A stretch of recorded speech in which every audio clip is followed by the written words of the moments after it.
Hello, everyone. Welcome to this month's shoulder day. So let's get into it. We have got something pretty crazy today. We've got 6 exercises in this workout. The first 2 are single sets, meaning they're by themselves, and then the next 4 are supersets. So let's get to the first one. Military press using the log bar inside of a power rack, and we're using the NV rack as our form of resistance. So lots to unpack there.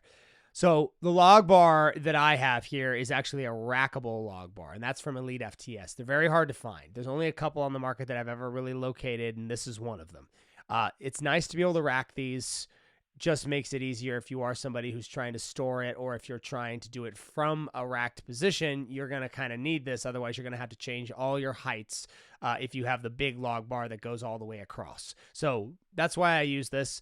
When I'm doing this, I'm doing it as a standing military press. So it's very explosive. This is a heavy lift, made even more so by the NV rack. So the NV rack stands for non-varying. So it's a non-varying form of resistance that goes on the bottom of your rack on both sides. It can be used for just this purpose. The arms go down, the cable comes up, and it can attach to a barbell, or in this case, a log bar. From here, I'm doing an overhead press. That's what this is. Start to finish, it's from the chest straight up and then back down to a resting position. That's the big thing about this. This is a power press. So I'm doing this to implement more power throughout the exercise. So that's exercise 1. Exercise number 2 is the handstand push-up on the power plate. This is a very advanced handstand push-up. A handstand push-up by design is a very advanced movement pattern. It's not something everybody's going to be able to do, just plain and simple.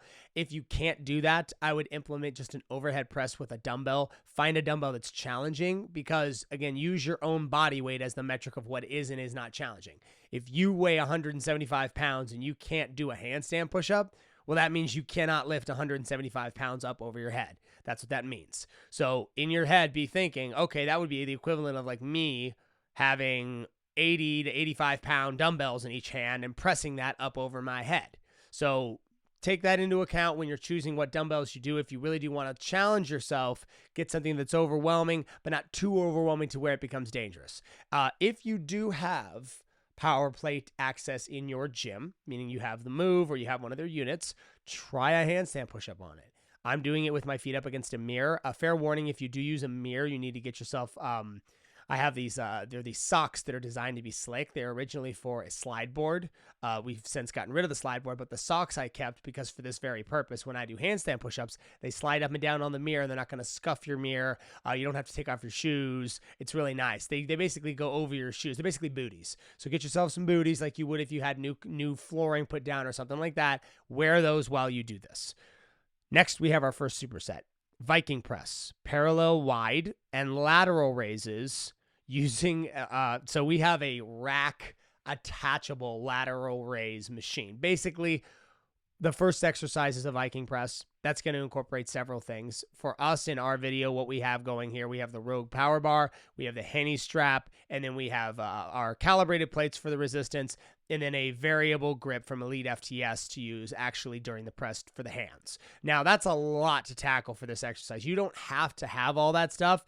Really and truly, a lot of these Viking presses, you'll have a machine that will be able to do something like this. A standing or a seated cable overhead press will give you a very similar feel. There's nothing quite like a Viking press. It's on a lever. It's a lever action press that's kind of overloaded and is heavy. That's why I like it. It's very functional. It's very powerful. But do your best. Try to find a way to either use the safety arm or use the Henny strap. The Henny strap is a very affordable piece of equipment that will really give you a lot of variability with your training. This is one of them. Anytime I do a landmine activity, I use the Henny strap. That's kind of how I spot myself. So keep that in mind. I would definitely look into investing in one of those if you can. But yes, Viking press, parallel grip, wide grip. That's what I'm using here. It's wide and it's in neutral. Next, we have lateral raises using our rack attachment. So for those of you who won't have something, because we made this attachment, you're going to want to find yourself a lateral raise machine. A lot of gyms have these. They're very cool. If you don't have a lateral raise machine at your gym, use a cable machine. If you don't have a cable machine at your gym, use dumbbells. So just work your way down the line, find something that does this movement pattern. Next, we have our last 2 exercises composed together to make our last superset. The first one is a rear delt row.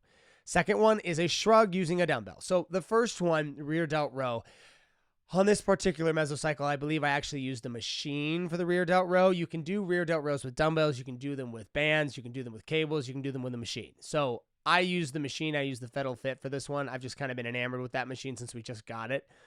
I use it, and I did it in both supinate and pronate grip. That's the way I like to do rear delt rows. I like to do both grips because I feel like they both hit the rear delt, and they do it in a slightly different way. But together, they make a very powerful superset, and they just crush the back posterior region of your shoulders, which all of us need, and very few of us actually train. It's one of the more undertrained regions of the body I find with my clients always is the posterior region of their shoulders, which is why so many people have rotator cuff problems and have bad posture and just a whole laundry list of other problems that can be the result of poor training. Last on that superset, we have shrugs. This is by far the easiest accessible exercise from this particular workout. Shrugs with the dumbbells. I don't really need to say a lot about this. Get yourself some dumbbells that are overloading. Don't roll your shoulders while you do the shrugs. I see that a lot. People kind of rolling their shoulders. It's straight elevation and depression. That's what it is. It's up and down. That's it. Up to the top, count 1,000. Down to the bottom, count 1,000. Have fun.